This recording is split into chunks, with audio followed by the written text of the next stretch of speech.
315. What does a guide Good morning, mean? everyone. What does a property guide mean? That's what we're talking about this morning. Stay tuned.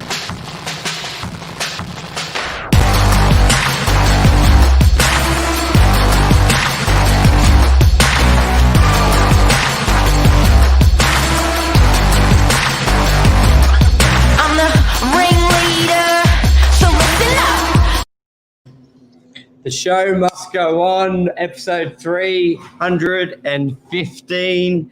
Better late than never. Talking about what does a property guide mean when buying a property, also when selling property for landlord, for vendors out there with myself, Michael Bergio, and Mark Novak. How's your morning been? How big's my head? How big's my head today? Look at that. It's a whopper. Look at that. Good start to the morning. I had it Barry, didn't I? Too soon. Oh, it's too. We won't talk about it. I'll talk about it later. Yeah. It's too raw. Let's talk about guides. These guides stuff people around, stuff buyers around hard with, and particularly lately, what's happening in the marketplace. So we're talking about when people are auctioning properties, agents are auctioning, or even a price guide, an asking guide. Buyers are trying to reference how they buy the property, what they offer on the property off that guide, and often it's right out, eh?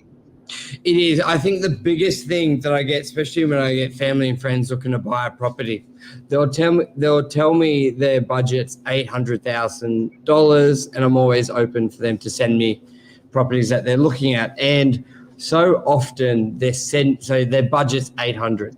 They're sending me properties at 785, 800, 810. And a lot of the time, the quickest thing I say to them is, if your budget's 8, max, you need to be looking at properties at 700,000. And they're like, what do you mean? And I go, well, the guide basically is generally 10% lower or within that region of what the owner is expecting or where the property could go for.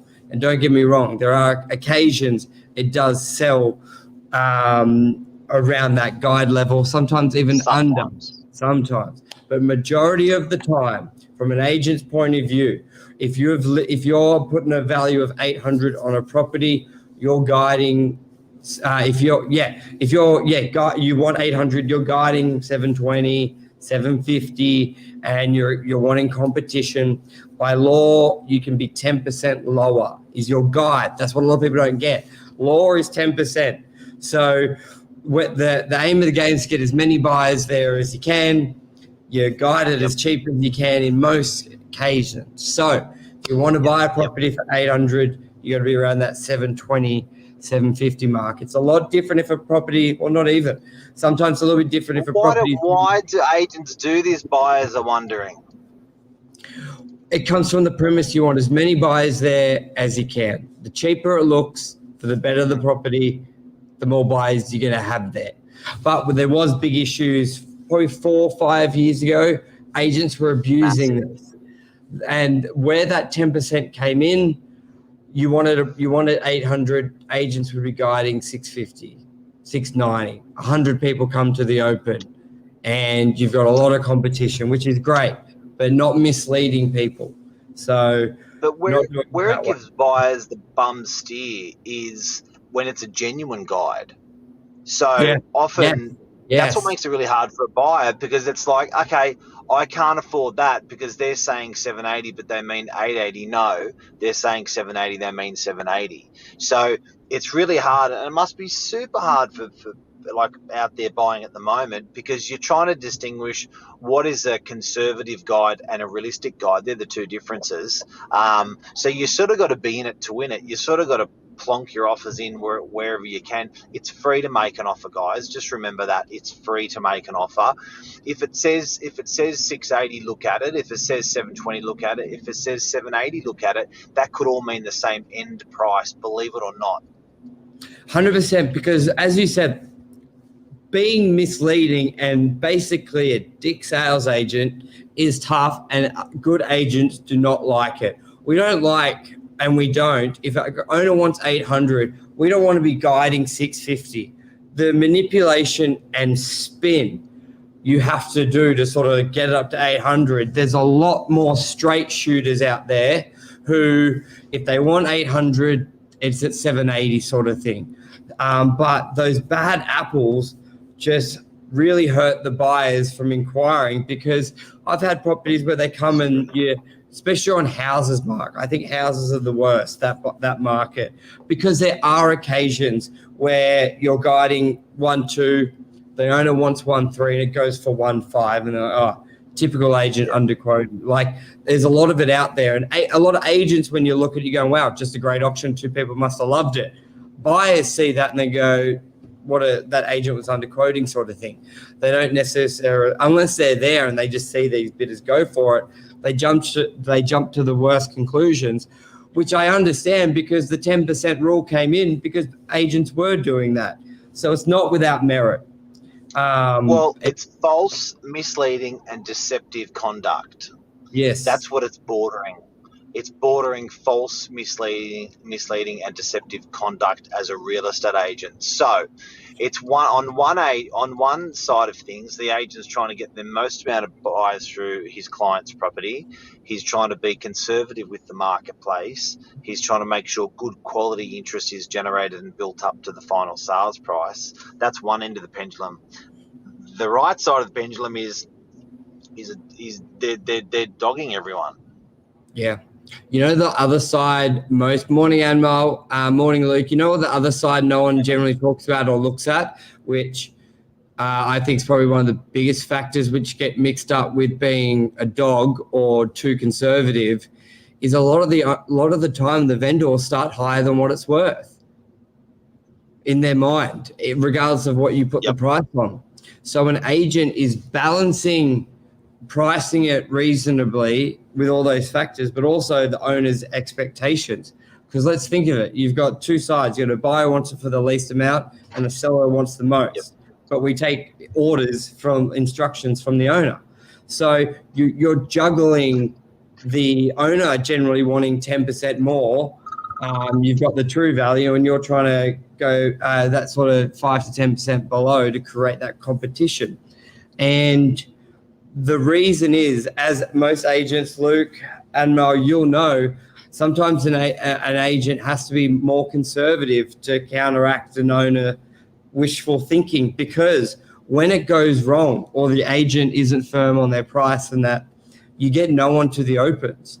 Instead of having 5 or 10 people, you get 1 to 3. And what that does to a campaign could end up costing that owner 15% lower, just with a not in the right point. So a lot of agents will always lean on the more conservative route because you're balancing out a lot higher figure from the owner. Well, a well-priced property, a good guide on a property, a correct guide for an auction property or a sales property can do $5,000 or $10,000 worth of heavy lifting and advertising. You can do an unbelievable advertisement, spend like 30 grand on marketing and have a price that's too high. Not only will we not sell the property, but you'll get nobody through the door. So pricing is absolutely critical, whereas you can undercook it and just get a massive amount of people through the door, not spend much on marketing. So I think buyers beware. It's interesting, Luke, who's watching, is a buyer's agent. Yeah. And Luke, you would see this all the time when you're buying properties for clients and you're trying to have a look between fact and fiction when buyers are actually, when you're talking to real estate agents. I think the only thing you can really do is know your shit. As a buyer, know your prices, after you've been through maybe, I reckon, 10 properties and you've seen those properties sell, I reckon then you're an absolute expert in pricing on that property. But guys, bear in mind, a buyer is seeing more properties than the real estate agent they're meeting. A buyer coming through is looking, how you just use that price of 700,000 to 800,000. That buyer has seen just on that weekend 10 properties in that price range. The weekend before, 10 properties, and the next weekend 10 prophilies. They've seen 30 properties. Yeah, the agent may have seen 5. Yep, that's the fact. Physically. Physically. So I think, buyers become experts a little bit. Yeah. And so what would your message be to buyers out there? Get educated. It's beautiful how much data is on realestate.com. Go through that sold section. They're basically all there. Agents are the first ones to pat themselves on the back with displaying the pricing and the address. Drive past those properties. So get the feel for it, and that way because there are a lot of agents. You physically got to walk through. You physically got to see about 10 of them, and they physically have to sell, and got to know those prices. You're a bit of a pro at that point, I reckon. Yep. So there's two. Making an offer is the best way to weed it out, because it's true. And this is where you can probably spot I like your words. Fact. What was it? Fact and fiction. Yep. The best way to spot that, if you got 800 budget, they're guiding 750. If they don't come back with a counter, is probably the first sign of they're wanting 900. Because if you've made an offer within above, say the guide, but under that 10%, so 720, let's say the guide's 720, 10% is the 800 bait close, and you're in there at 750. If you're within 20, 30 grand of that top end of 10%, more than likely you should be getting a counter. Obviously case by case, except when the owner wants 900. And if the agent comes back and goes, I was guiding 720, but they want 9. And you're like, that's 20% above.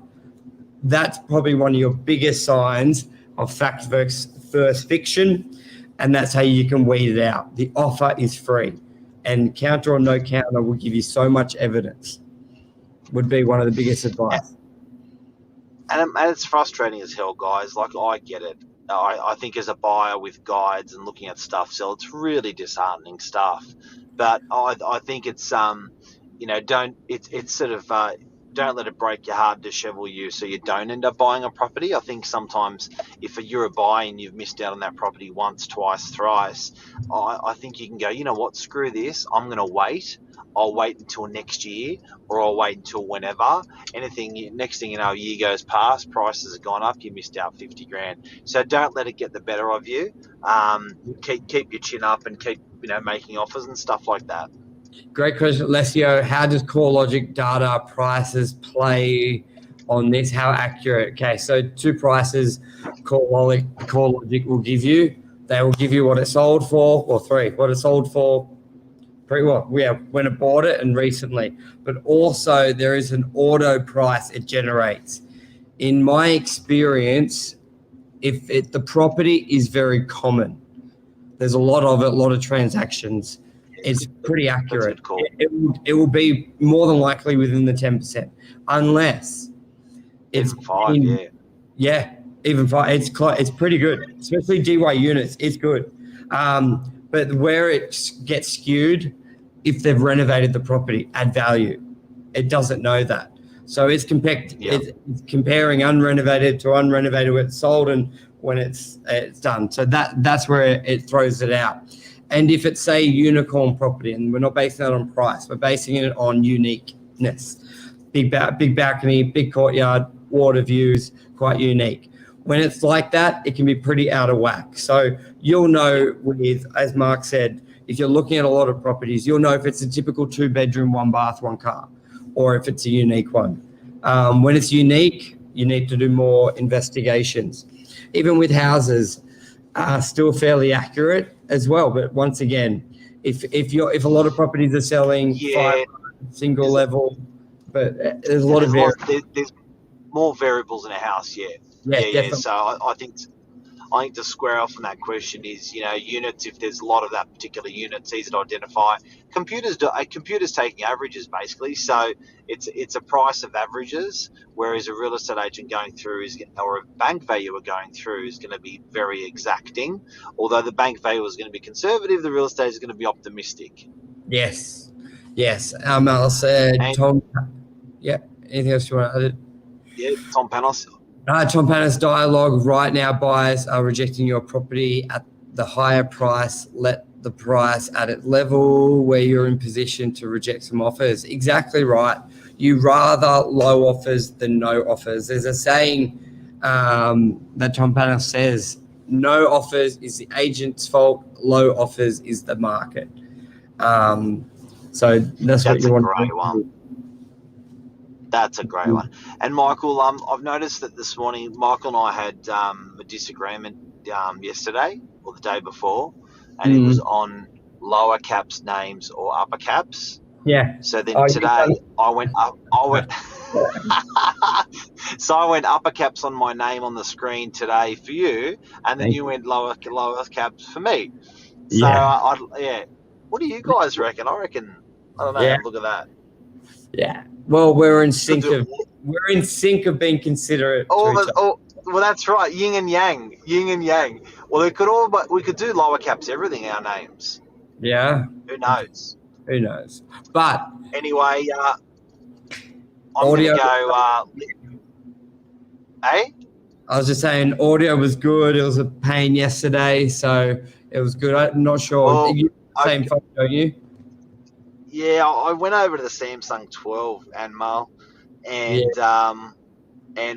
it's not a fan of StreamYard as much as the Apple 12. Sorry, is not as much as a winner as the Samsung 20 Plus Note. So we're talking on the Note. Also, I believe Facebook has stopped live streaming with Zoom. I was doing some research on it. Basically, it looks like a pain in the ass to stream it. You got to do back end stuff to make it capable. And I believe, correct me if I'm wrong, if anyone's been using it, I believe that's now because Facebook have brought in their own live. So it's been very difficult. We tried to do it yesterday. Really? I researched it, and it could be easy, but I'm not a tech guy. Nah, that'd be a bit of a silly move for Zoom to do that. You reckon? I know. I think Facebook stopped it. They've brought in their own. They've got it back. So that work thing, yeah. Yeah, unless it was our end of Zoom. I'd love to know if anyone else had it. We tried to do Zoom. The buttons weren't there. And then when I was reading up on it, it sort of said, now Facebook Live's coming in, but it gave me all these back-end things you can enter to make it work, but it didn't. I don't know. Love your advice. I did some light reading, very light. And we've had two Barry starts. Yeah, had a Barry start yesterday and a Barry start today. Today, while I was talking with Michael on Bluetooth on my phone, not videoing, I crashed my trailer. Yeah. So, message 2 days in a row. Show must go on regardless. And we appreciate you guys always. I used every swear word under the sun with you and said not doing the show. And then went and did a biopsy on the damage and then thought, you know what, the show must go on. Here we are. All good. Thank you, guys. We'll be back tomorrow morning. Always open to recommendations on topics. I may do a bit more reading on Zoom to see if that can work and maybe something else at our end. But thank you, everyone. Cheers. See you, legend. Bye. Bye, everyone.